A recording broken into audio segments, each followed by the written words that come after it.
Hey, it's Chronologically Gaming, the only channel that's perpetually retro because we're playing every video game in order of release. What are you going to do, wait for someone else to play every video game? Welcome everyone to 1982 and it's February. We last played Cyclone for the Atari home computer, a kind of ahead of its time, the first block pushing game we've ever seen from a top-down view. And I did play this after the live stream last time, and it turns out you can just push the blocks into the objects. I mean, committing suicide really isn't the way to go, but still fun. Really cool, really cool. Let's press forward and see our next game. We're still hanging out on the Atari home computer. This is Forest Fire 2. The original Forest Fire, I believe, was 1980. But don't look if we played that one because it didn't get picked up. But we are going to check out Forest Fire 2, which allows for 2 players simultaneous. Let's take a look at the artwork. All we have is the advertisement flyer. This is by Artworks. A whole new world of software. Man, lots of software on this page. Where is Forest Fire? Oh, there it is on the left side. By Richard Peterson. Need 24K for this one. The rest we have is screenshots. Let's pop it and play some Forest Fire 2 for the Atari home computer in February 1982. The concept of let's do a fireman simulation isn't new, but it's still really fresh. All right, we're going to load this up on cassette. That's the face you made in 1982 when the cassette was loading. Well, at least we're doing it a lot faster. We'd be going to get a drink, maybe even make some coffee. Yes, and we're in. Forest Fire 2 by Artworks. Way to go, Richard. This one is a simulation game, but done in a style that isn't nothing but menus. You actually can see fires. All right, so we want to play, why not? Let's plug a second controller and let's go for 2 players. You can see what it's like. And now, what options? We can have weather. Very changeable, stable, or hit return to allow the computer select, so you can actually go random. Let's do very changeable. And would you like to combat a fire started by 2 mild, 3 moderate, 4 severe thunderstorm? Let's go big or go home. We want a severe thunderstorm. What type of terrain do we want? Wide open country or congested? Let's do congested. So lots of different options. And now the thunderstorm is approaching with some cool sound effects. This is their attempt to load the game, because every time you play, it's a different fire you have to put out. And the lightning strike, you can see how we're kind of paused here for a second. I'll speed it up so you can see. There we go. Now we do the fire alert, and we're in. Clear a fire or break. Now, where is my... Yes, so the Atari VCS joystick works. There's my cursor moving around. Can the second player move at the same time? No, they can't. Okay, so maybe it is alternating play. But you can see the fire is the orange. And if I want to go on a fire here... Oh, I dispatch a ground crew there and there. Scanning. Resolution's pretty typical for the time. We've seen some higher... res modes on the Atari, and by that point you can get artifacting in to have some color, because it's only black and white. The wind is calm. The weather is hot. Airdrop fire retardants in which sector? Oh, now it's on the second player, so you actually get to work together. Okay, co-op. It is alternating play, though, so this is me on the second joystick, and now you move around and say, where do you want to drop the fire? And now they decide, boom, and clearing a fire break? Yes, go. And ground crew, now, let's see what happens. I haven't seen anything as far as, like, spreading fires. But it is doing the top-down simulation view. Did we actually put one out? Oh, it's got lower. Oh, no, but it is spreading. There he is. It's almost like it's a turn-based game. Every time that you finish your command and your second player who's working with you does their command, then it changes and updates and lets you know, okay, now it's the next turn. Where's the fire gone now? So now we're on 1 player. Looks like we have some people down below, and then you can see the fire has spread in lots of different sectors. Let's go to this one. And clear a fire. Dispatch ground. And they're keeping it really simple. You use the Atari VCS joystick. You make all the commands from the joystick. They're not having anything on the keyboard, which keeps it simple. It is not as complicated as we've seen plenty of other simulations on the channel. All right, so now we go back to the second player. They're moving their joystick around. They decide which ground troops they want to drop and airdrop some fire retardant. So let's try it right there. And clear the fire, yes. Dispatch any ground crew. Let's put someone down right there. And that's how the game's played. You make different decisions. Very top level, not super complicated, but it's kind of like, what kind of game do you want to play? Do you want to play a game that is very, very detailed and complicated and takes a while to learn? We have those. We've seen those. You have to read the manual and sometimes can spend months playing the game. Or you have this kind of simulation game. Let's pop in and play, and you kind of get the idea of how it works. All right, so that's Force Fire 2. Of all the games we played up to this point, it's all right for a simulation game. If you were expecting something action or arcade, you probably would be let down, but it's not a bad game. I would say still subpar, a little slower paced, but it does pretty good for the time. 2.5 stars for Force Fire 2. And let's see what our next game is. It's time to go to England and play the Acorn Atom. This is Galaxian. Yes, Galaxian on the Acorn Atom. How are they going to do that? Let's take a look at the box for Galaxian. This is by Bug Bite. And you can see copyright 1981. It's debatable. Is it 81, into 81, or 82? We're saying February 82. Any other artwork we have for this one? No, that's it. All right, so as usual, fingers and toes crossed. Will the Acorn Atom crash for us? Let's find out. Let's go. Who knows what'll happen? All right, so this one is a really finicky emulator. We never know what exactly is going to work or what's going to pop up, but I do want this to run. Oh, come on, you can do it. I believe in you. All right, I think we got it. Now, I got to remember to type a little slower.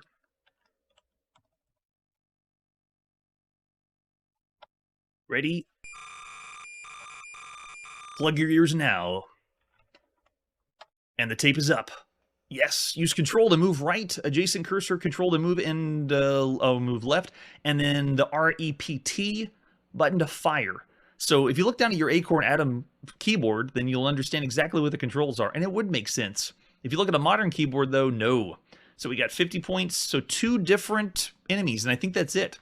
And we're in. I'm going to prepare my fingers. I don't know if I'm actually ready or not. Here we go. All right, so we're in. Oh my gosh, it's so smooth! It actually plays quicker and faster than any other Acorn Atom game we've ever seen. God, we're dying really fast, though. The enemy pattern is a wide... The way it's maneuvering back and forth, just, oh, we're already dead. It was that fast. That was all 3 lives. So let's go in again. Hitting return and return again. Yeah, there we go. So copyright Bug Bite 1982. Only 2 enemies come down at once, but we're still getting shot at. Wow, it is difficult. I gotta say, it's 5 stars. If you want to consider every other Acorn Atom game we played, this is a 5-star Acorn Atom game. It's not the best game of all home computers you could play, but I mean, look at this. The frame rate that they're able to achieve on the Acorn Atom is really impressive. We're also dying very impressively. I want to get better at it. The controls are a little weird because you're playing on the keyboard. Gosh, yeah, but the bullet fires are so quick. You don't really have time to dodge. Look at that, and it feels like the enemies are following me. The artificial intelligence is too good on the Acorn Atom for Galaxian. We played plenty of Galaxian variants. I don't even know if you could really say it's Galaxian, except that the enemies are coming down or in a sweeping pattern from the top. But I mean, we even have, look at that, shots being fired from the enemies that are static.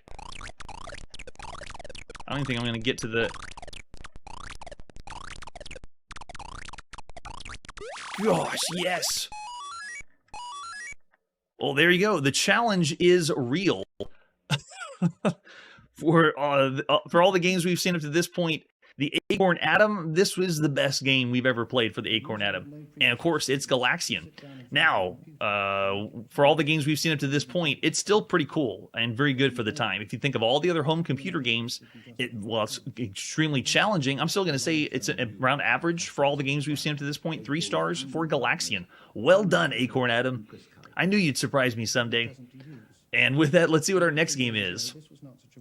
We're next back on the Atari home computer. This is Genetic Drift. Oh, by Broderbund. Let's take a look at the box for Genetic Drift. This is by Scott Schramm. Way to go, Scott. What is happening on the box? This is someone sitting down in front of their television. Are they dreaming? Or are they're smoking and they're like really high and they're imagining they look like that guy at the top, I guess? And we flip it over in the back. So this was the cassette version of the box. According to a chap named Charles Darwin, mankind's so unstable a species that he may one day become obsolete. Because man will be unable to adapt to the rapid changes he himself has created several hundred years from now, this will be a world ruled by sharks, cockroaches, and other adaptable sorts. But all is not lost. This game is an exercise in controlling genetic drift and ensuring that we continue to be surrounded by friendly species. Zap the unstable life forms that threaten you and mutate them into friendly life forms that assume our mutual safe passage into the next age. So it's an arcade-style game, joystick controlled. It better be on the Atari. And this is by Broderbund. Broderbund? Any other artwork we have for genetic drift? We have, nope, just the screenshots. We do have a manual, too. The Atari instructions. You begin the game with 3 lives, and you control with the joystick in slot 1. So, the object of the game is you're surrounded by all points of the compass of unfriendly life forms. Alien species are quite unstable, constantly slinging genetic garbage at you. If it comes in contact with you, it terminates your vital functions and you die. So that would be your lives. Our extensive research on California teenagers reveals that what the species man will most need by his side in the future is the television set. What? Who wrote this?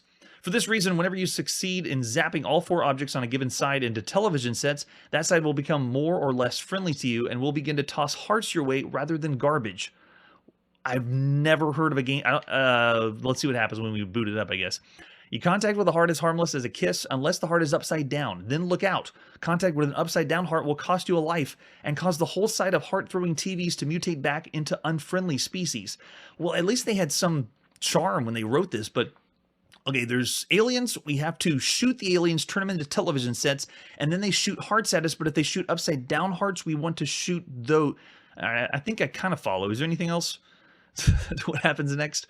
Good luck, sharpshooter of evolution. The future of man is in your hands.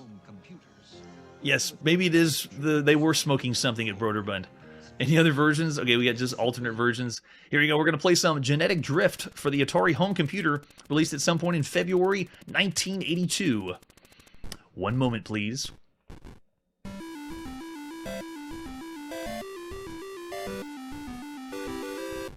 Hey, what do you know, Broderbund giving us some tunes. I wonder if the game has more music, too. Anytime we can get a ditty played at home or a song played at home, it's pretty rare. It's like talking, if computers talk to us. Alright, it's beginning like an arcade game. I'm expecting a track mode to start, but haven't seen it yet. And it's by Broderbund, so the presentation and production's pretty good. Anything? Alright, I'll push start. Okay, we're in. Oh, it's like Space Zap. You start off in the center, and all I have is moving up, down, left, and right as 4-way. And it looks like I just need to get... Oh, I need to turn them all into television sets, right? It's Space Zap, but with the... Let's convert the alien life forms into TVs. So weird. There's another one.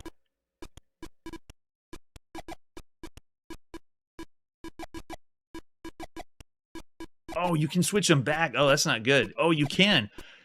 Okay, so if you turn them to TVs and then shoot them again, then they get turned back into the other alien life form. So you actually are being careful how you shoot, which is different from Space Zap, which is, you know, just shoot everything that moves.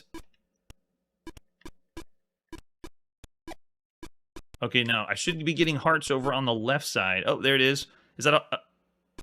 I guess that's a right side up heart. It's only 3 pixels in size. You can barely tell which one's a right side up heart or not.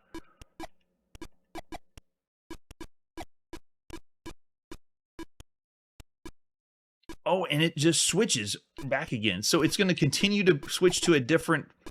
And you just have to keep going back to televisions again?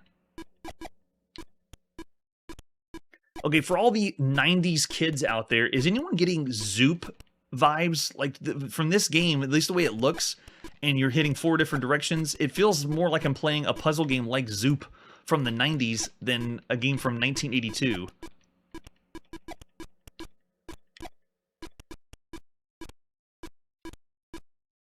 It's not about destruction, it's about changing the aliens.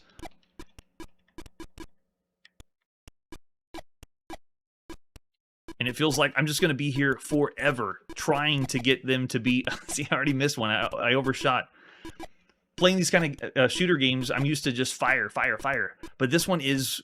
You have to take your time and think about which shot is going to convert them to the right evolution, is how they described it on the box. Well, we did see the heart, not the upside down one. I did it again. If you shoot too fast, you're not going to be able to see it or convert it to television.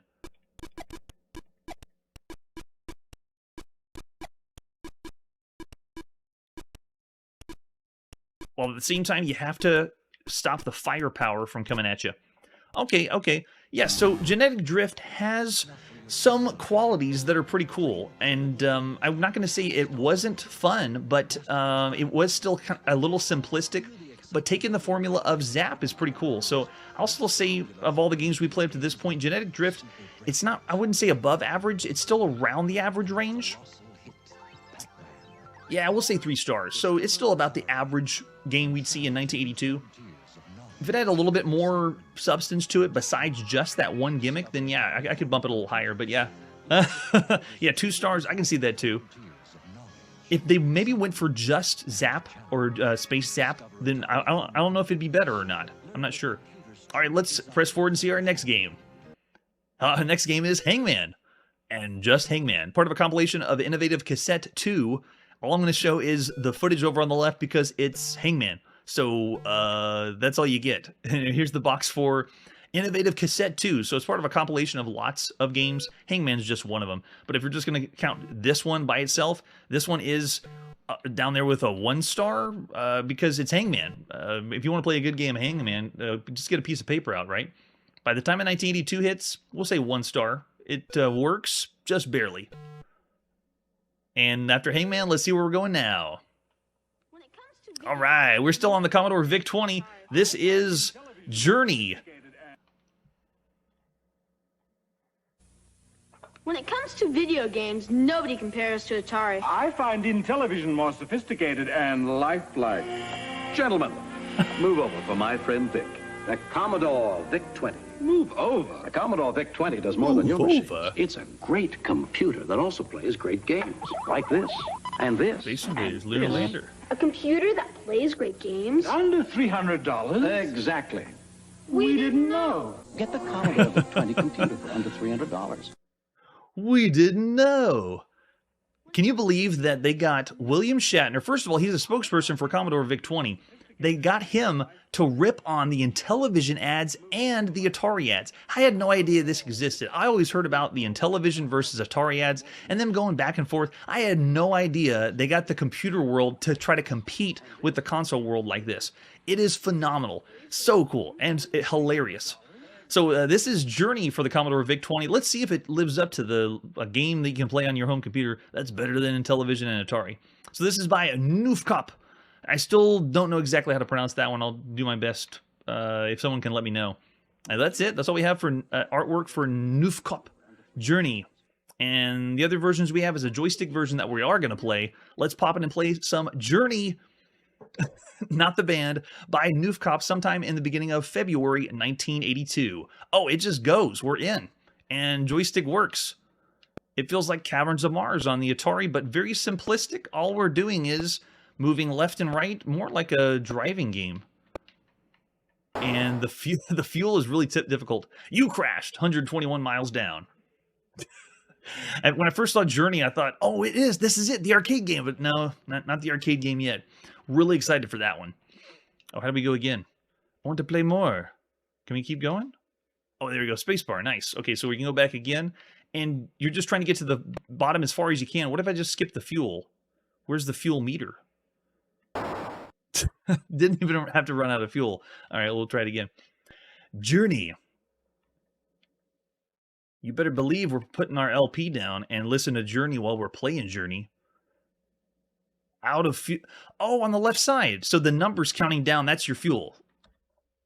It's going down fast then. So it starts on 7, 6. Yeah, it's going quick. This ship is not holding its fuel. Once again, like Dragon's Lair for the Commodore VIC-20, Journey for the Commodore VIC-20 is not the game that you were expecting either. Commodore VIC-20 is making games that have names that we want to see, but not the game we want to see. Thanks, William Shatner.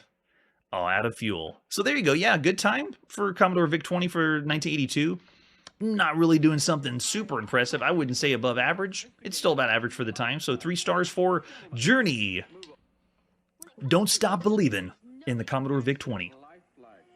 And let's press forward and see our next game. Still on the Commodore VIC-20, and this is Cosmic Kamikaze. Let's see if it's related to the other one we saw in the arcade. This has no box, just a few screenshots, so we're just going to pop in and play some Kamikaze on the Commodore VIC-20 at some point in the beginning of February 1982 by Audiogenic and UMI. So let's see, we got down cursors go left, right cursor go right, space bar is fire. Okay, let's see if the joystick works is the question. It does work, nice. Oh, it's almost like Astro Smash on the Intellivision, where enemies are coming down or raining down for you from the top of the screen. But yeah, left, right, and fire.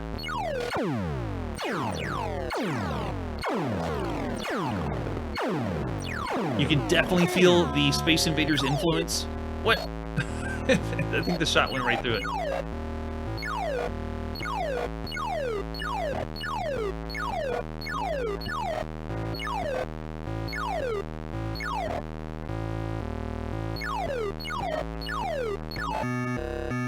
We get a bonus round.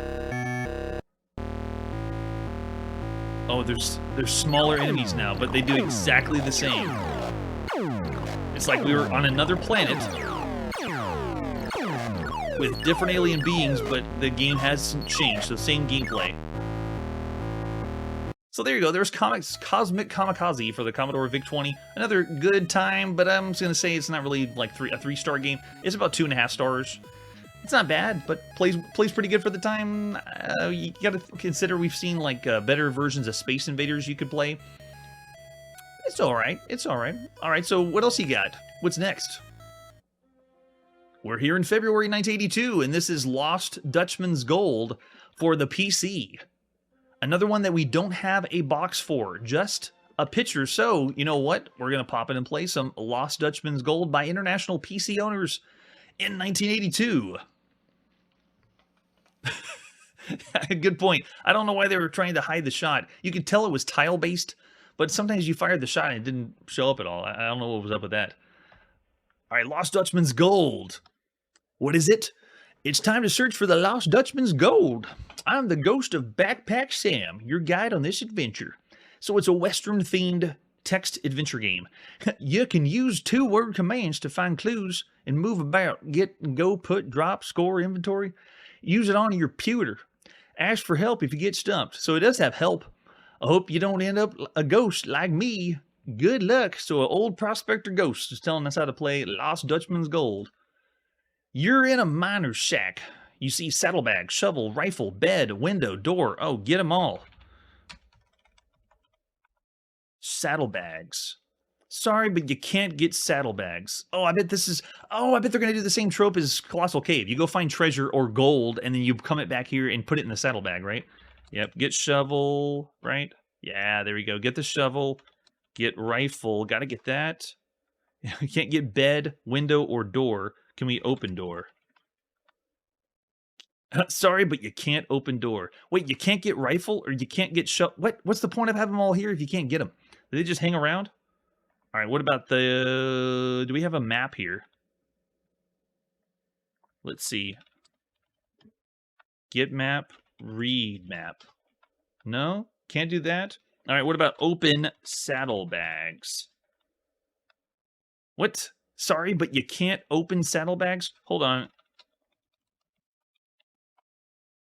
Oh my goodness. The entire text adventure game has to be in caps. So whenever I was playing, all those commands didn't work because they're all in lowercase. All right, so now get shovel.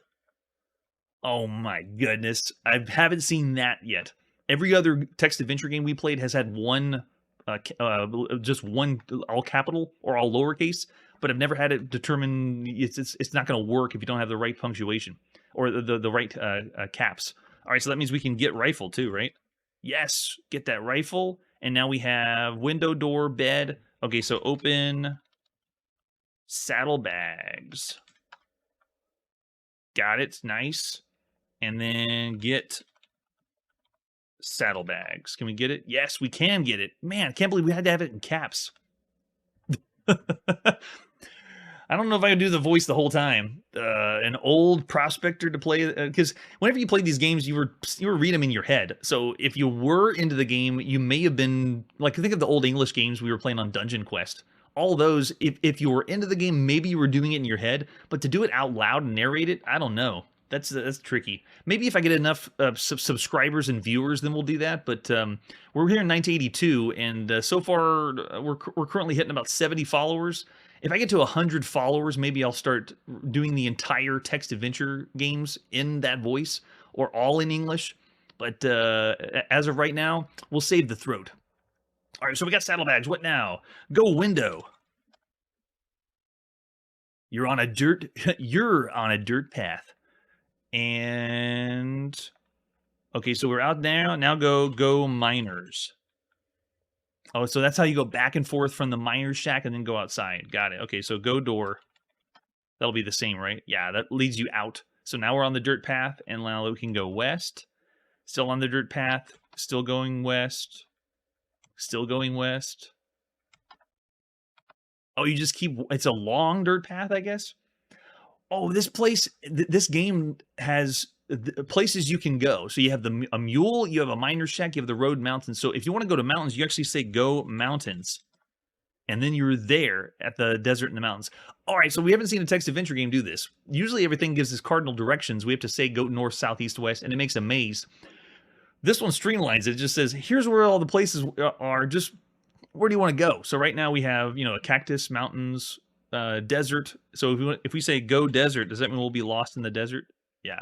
And then you move on from there. But the whole point of the text adventure game is you go in to search for gold, you find the gold, bring it back, and collect it. And you get points for it.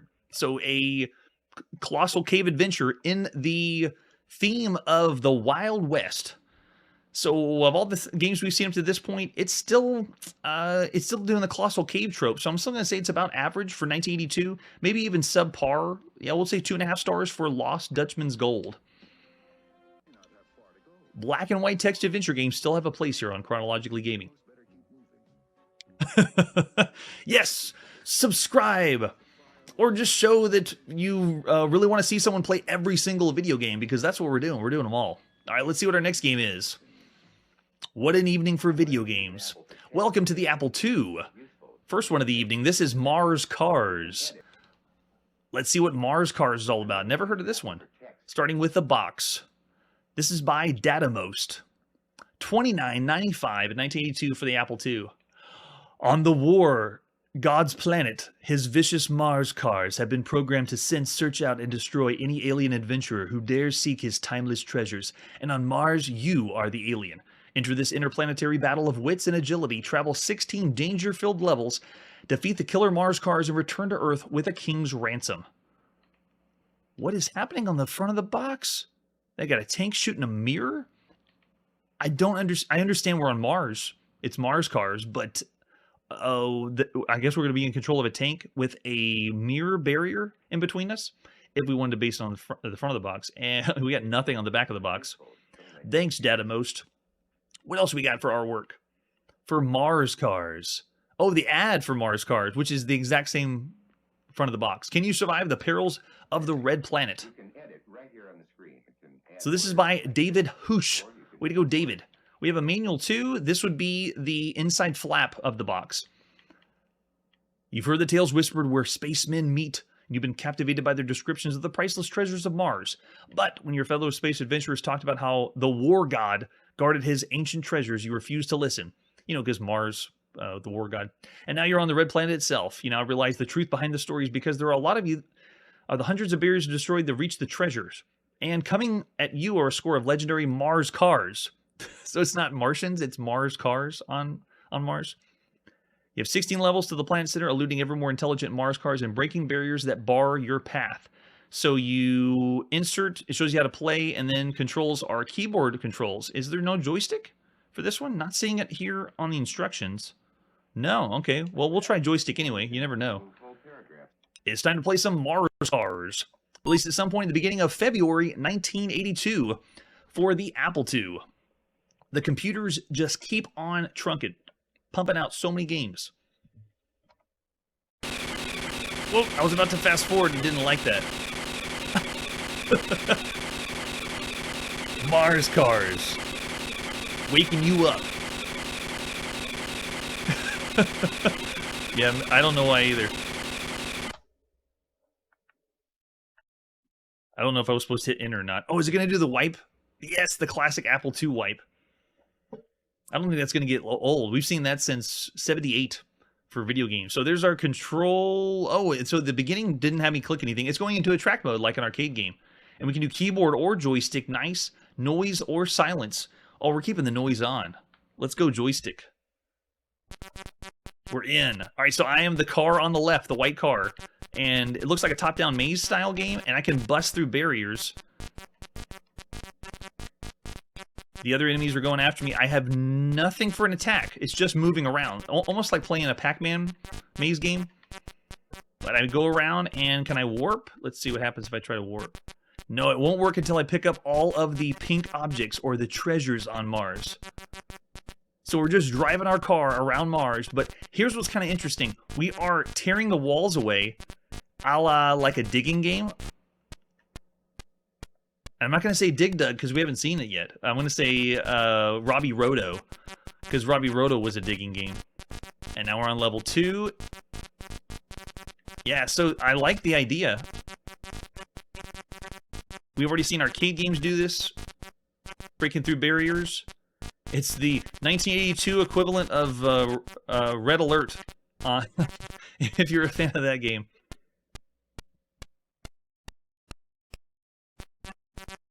Oh, we're doing really good, though.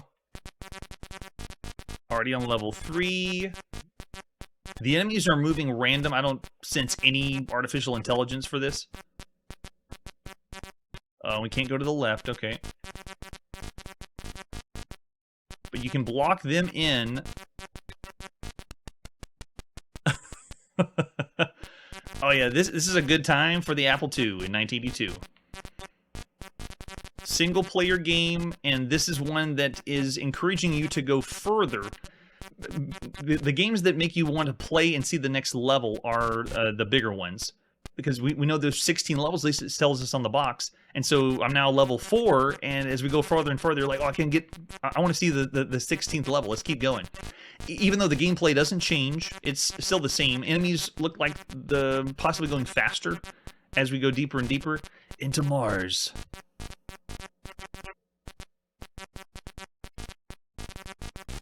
And I enjoy that the game is giving us objectives. Pick up everything on the top in the maze, and then you can move on to the next level. Oh yeah, and we speed up too. So now we're in level 5. We're actually moving faster as well. Oh, and enemies are coming out of the left side? Okay.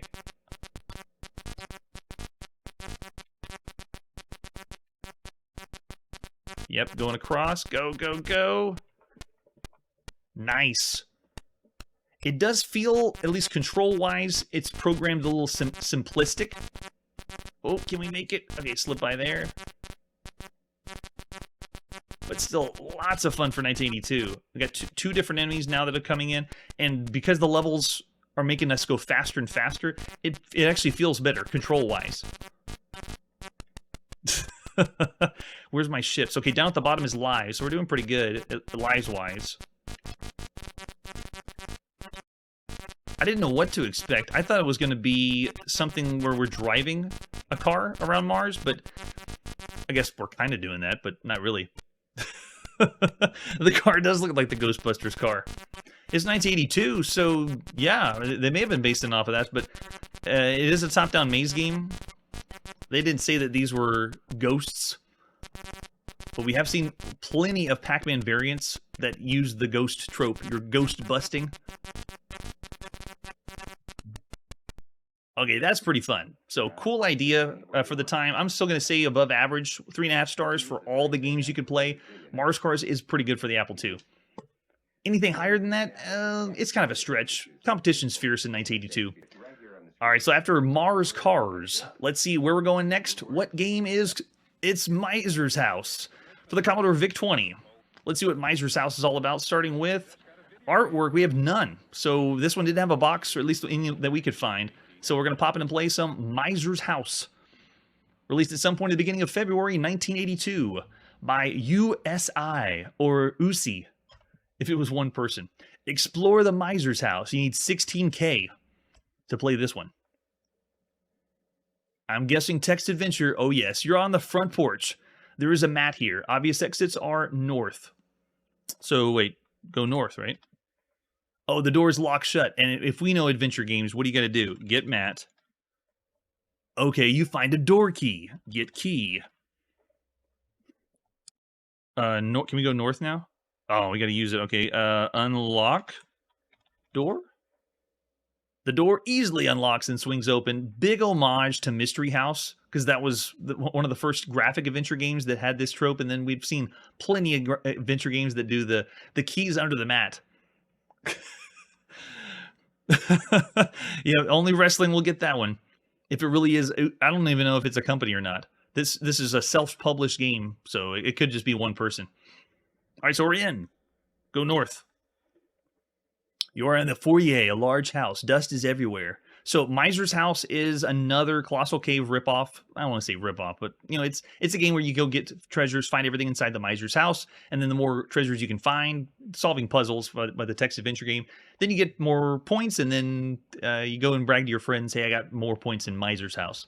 If you know that's something you did in 1982. All right, so we have dust everywhere. We can go north again. Let's go.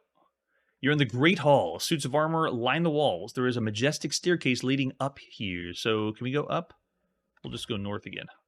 You're in the breakfast room. It is bright and cheery. It's not telling us what is around. Like, what else can we see or grab in this one?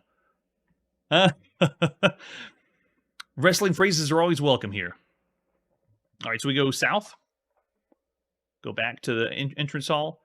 Okay, yeah, so it's playing like usual text adventure games. That's all we'll do for a quick taste of a self-published text adventure game. It's another one that I'd say is subpar, considering the other games. I'll say 2 stars.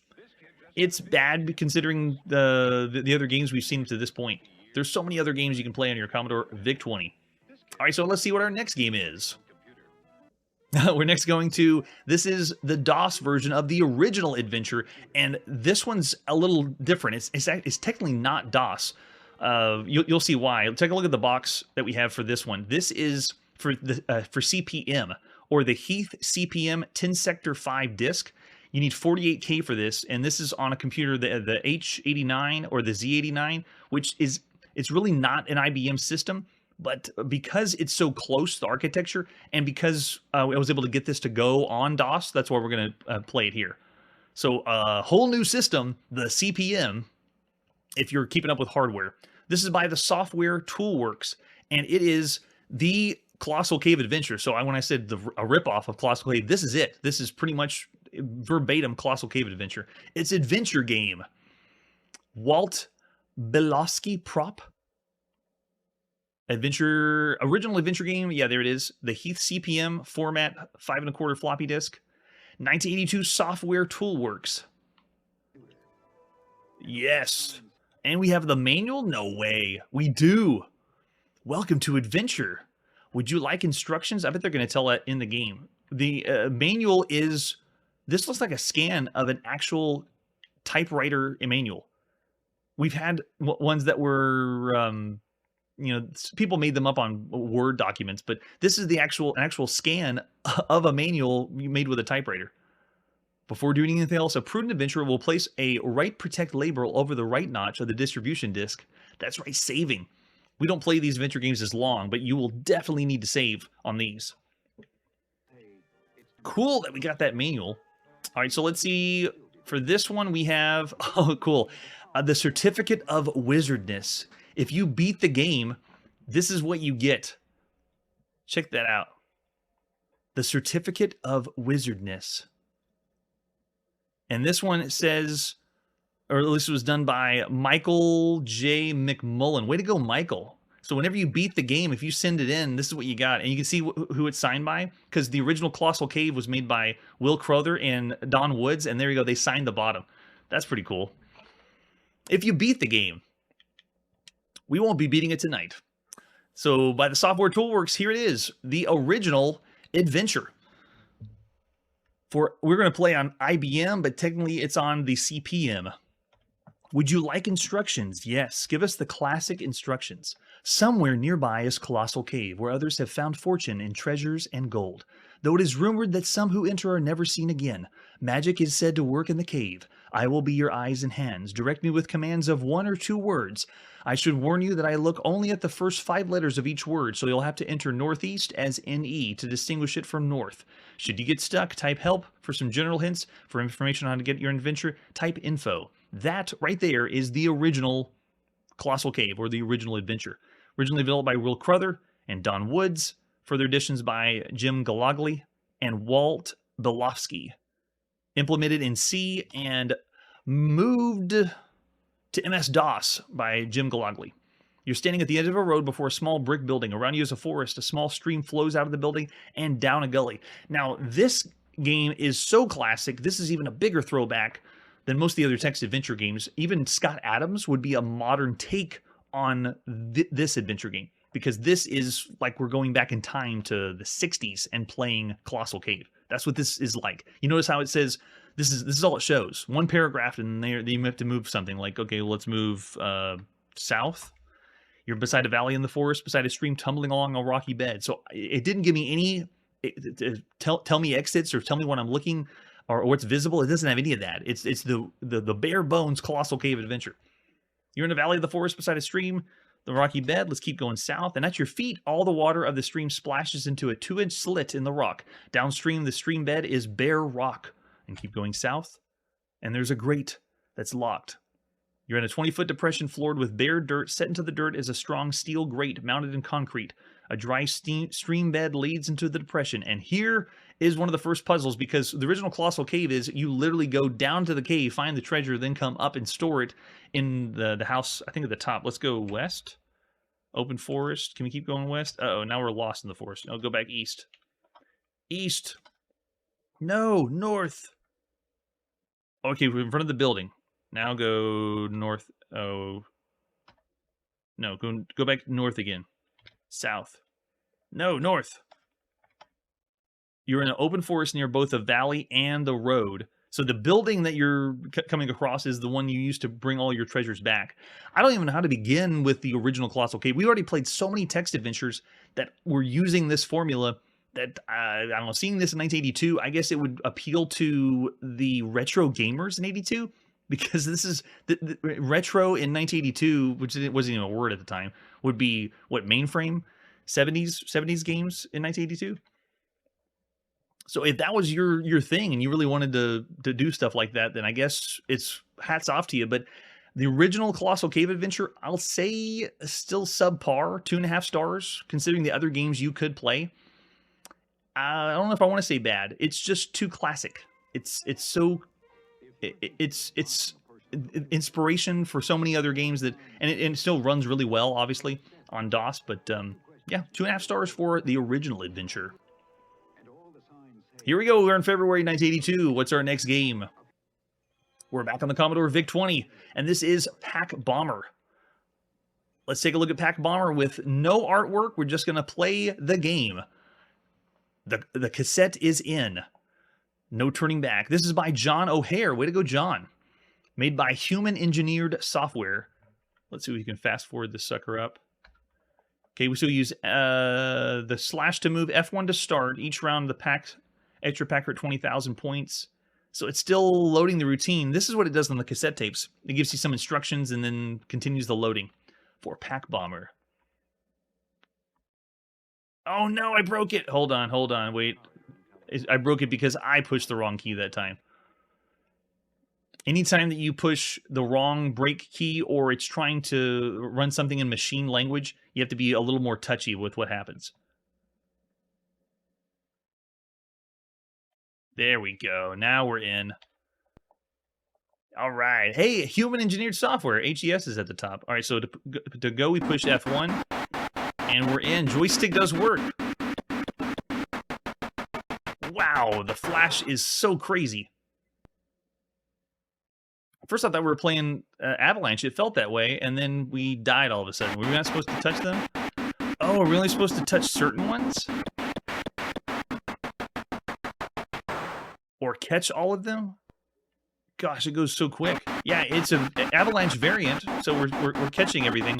But on the VIC-20, we've played Avalanche games that use the paddle, and they are really, really good. This one, again, is a tile-based one, so it's a little more clunky. Game over.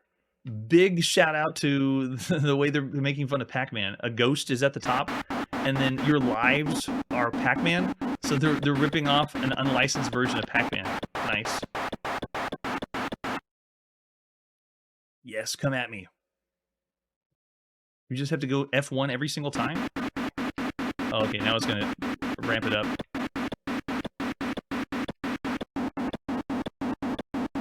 Sound effects are yikes. We've heard the VIC-20 do better, and it can do better.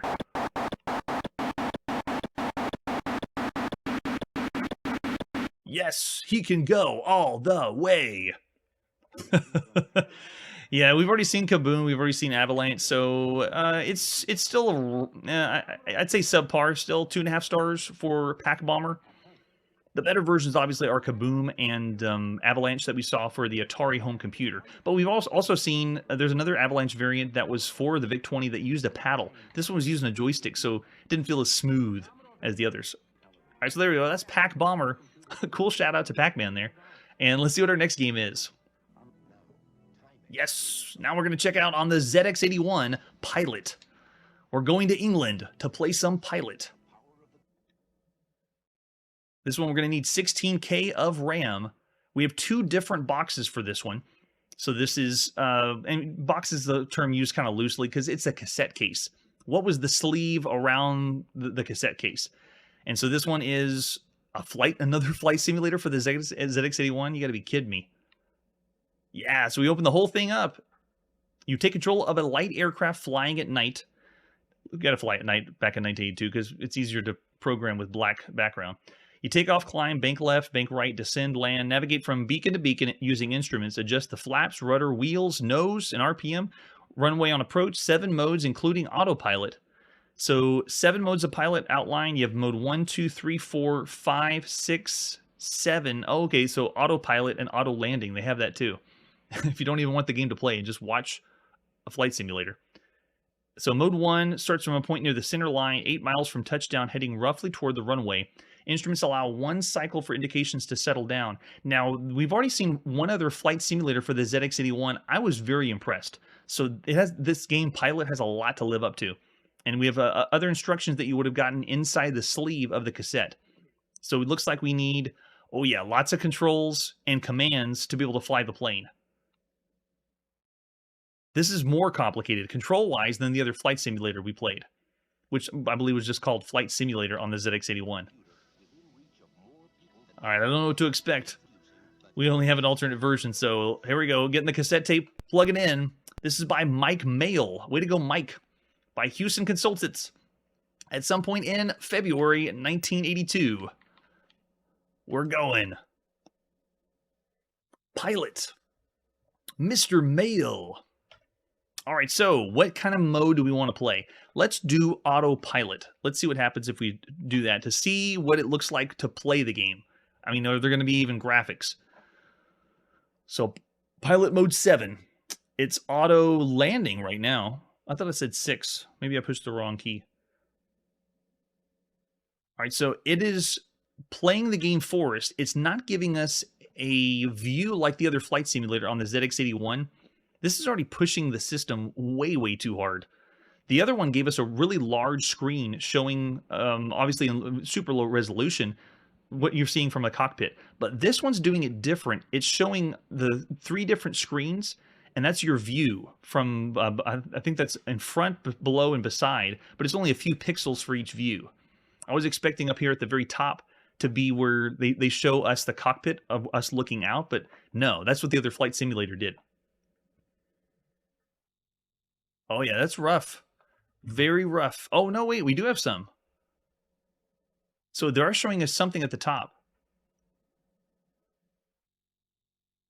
If you had a ZX81 and you wanted a flight simulator game, I'd go for the other one because you can actually real time see the plane moving and swerving. But you notice how this one is redrawing every screen and it's very slow. So Pilot has the more complicated, possibly more closer realistic controls of flying a plane, but the execution is very bad. I'm going to say of all the games we've seen up to this point, it's a 1.5 star. It is not in the broken range, I'll give it that, but yeah, 1.5 stars for Pilot. And think of all the other flight simulators on other computers. Oh man, they get way better. All right, let's see what our next game is. It's Pong. Remember Pong back in 1972? It's like a throwback to the 70s. This is the Commodore PET. And Pong is a game that I'm not even going to boot up because the game is literally this. It is just Pong. This is from a compilation called Cursor 29 by Georg Feil. Way to go, Georg. This is in, again, sometime in early February 1982. And so the way the game begins is it has 3 different Pong modes that are exactly the same. It's exactly like you would expect Pong to be. So how would you rate Pong in 1982? That's the question. We've already seen a couple other slightly Pong variants like ball and paddle, but they usually have been mixing them up. So I'm going to say it's bad. This version of the game and this kind of game, to have just a straight up ball and paddle game, a 70s throwback, I'm going to say 2 stars for Pong. And now let's see where we're going now. Big plans? We're back on the Atari home computer, and this is Raster Blaster. Been looking forward to this one. We already saw it on the Apple II, and this is the Atari version. Let's take a look at the box first. Bill Budge's Raster Blaster, video pinball for the Atari 800. Flip it over in the back, and this is where you had, in that sleeve, the disc and the manual by Budgeco. There's our disc, Budgeco, with an example of the screenshot. Now, I'll show you back. Let me go back to the screenshot. This game is pretty much all in black and white. Whenever we add the artifacting of the Atari computer, it adds color. So when we play, just bear in mind this picture, that this is what's happening behind the scenes, but because of the artifacting, it has color. It's pretty cool. Are you kidding? Atari has hundreds of fantastic. Yeah, let's take a look at that box again. The neon sign look is great. The name, though, is a little confusing. If I just said you want to go play Raster Blaster, you wouldn't immediately think pinball. You're quite organized. All right, let's see what the manual has for Raster Blaster. Detailed simulation of pinball with advanced game features found only in state-of-the-art 1980-81 electromechanical pinball machines. The simulation is completed by full-color, high-resolution graphics, animation, and sound effects, completely interleaved in time. The program itself is 22K of machine code and tables, implementing over 50 graphics and sound processes. Now, this is the Atari 800 version of it, so it has different options. We can use the option key on our Atari computer to say easy or hard, and then the option key to cycle through 1, 2, 3, or 4 players. I'm guessing alternating play. The big thing that makes this game different than other pinball games is it has multiple balls that'll come out. It doesn't just have the single one. It has, okay, so explain the game rules. By the way, this game on the Atari, you need 2 controllers. Whenever you play, one of the red buttons is for the left flipper, and the second player red button is for the other flipper. So I'm going to be plugging in 2 Atari VCS joysticks for this one. All right, so complete all 6 center targets. That's 5,000 to your score and enables Raster Blaster claws. Any ball shot into it enabled to claws are caught and held for multiple ball play, and the player gets another one. Catching 3 balls, and see, that's what the whole draw. The cool thing about it is the multiple ball play. Left side spinner awards 600 points for each revolution. The ball saving shields at the bottom of the screen are always enabled in easy. Hard, they have to be turned on by completing 2 sets of center targets. And there's the instructions. That's all we got. We got 2 controllers in. It's time to play some Raster Blaster, released at some point in February 1982 by Bill Budge. Way to go, Bill. This is the beginning of what will eventually be the pinball construction set, if you remember that one. There we go. So this is black and white, but because of the artifacting and very well programmed, it looks like it's in color. Okay, so let's hit option. Oh, it's doing attract mode, like arcade. Yeah, so I'm not able to do anything. It's just showing you the physics of the multi-ball system. All right, so let's go different play modes and then start her up. Yeah, we'll do easy. Player 1. Now I gotta get 2 joysticks ready. I gotta remember that.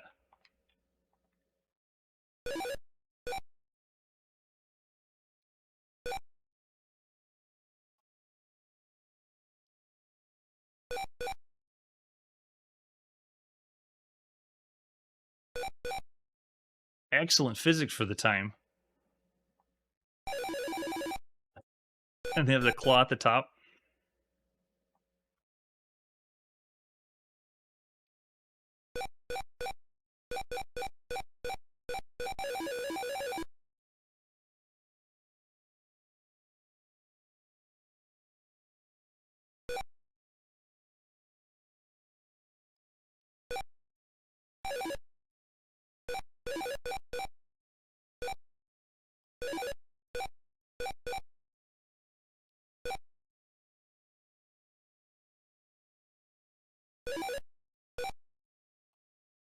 All right, you saw the physics.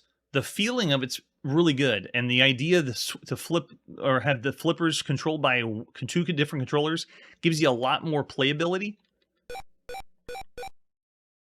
and control. It really depends on, do you want to play pinball? Because in 1982, the pinball people went to play pinball in the arcade.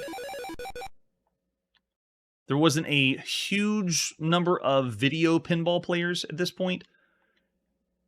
But if you were one of those people, this would be your game.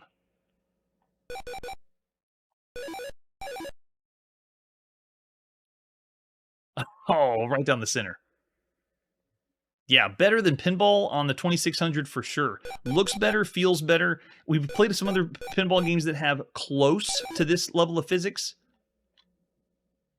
The only gripe I would say is it does seem like the board is a little too long. Like it takes me, or it's a little more difficult to get the ball all the way up to the top.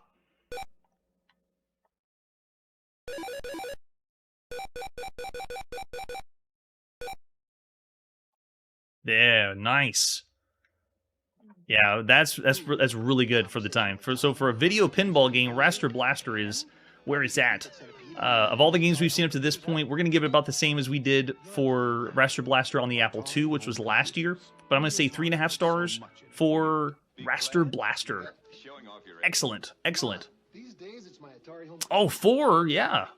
Heck yeah. I can't remember it now. Did we do the Apple II as 4-star or Raster Blaster? Because if we gave that one 4-star last time, I'll do 4 again. We'll have to consult the books. All right, and with that, that's the end of our evening playing every single video game. Let's just push the pause button, and we'll continue again playing all the games. We're still in February 1982. Every single game, no game will be left behind. That's it for today, and like I always say, if it's 1982, do you need to bring out Pong?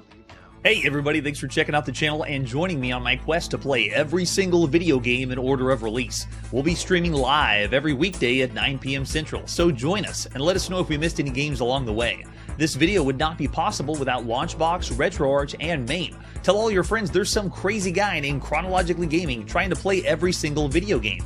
We have links down below that'll send you to places like our Discord and Patreon, and one that says all the video games we've ever played. If you go there, it's a list of everything, and you can click right to the game you want to see. Chronologically Gaming is the name to look for. We are Perpetually Retro, and we will catch you next time.